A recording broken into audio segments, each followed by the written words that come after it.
যদি এখানে ইন্তেকাল করে বলেন তো তার লাশটাকে নিয়ে যখন বাড়িতে যাওয়া হবে ওই বাড়ির ভাইয়ের বোন অথবা স্বামীর স্ত্রী কি বলবে নাকি আমি তো আমার স্বামীর জন্য আমি তো আমার ভাইয়ের জন্য আজকে রাত্রে শোয়ার জন্য বিছানাটা প্রস্তুত করে রেখেছিলাম, জানাজা তো আগামীকাল সকালবেলায় হবে, তাহলে বাকি রাতটা ওই বিছানায় কম্বলের তলে আমার ভাইয়ের লাশটা থাকুক।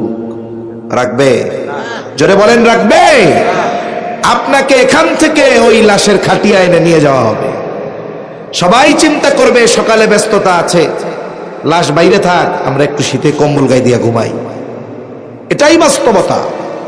আপনি আমি যদি এই চিন্তা অন্তরে রাখতে পারতাম, আমার আপনার জীবন পরিবর্তন হয়ে যেত। তখন আমি চিন্তা করতাম যে আসলে আমি কি করতেছি, আমার কি করা দরকার ছিল। আমার তো সব আছে, হাত আছে, পা আছে, চোখ আছে, কান আছে, এরপরেও কেন ঘরে উঠাবে না?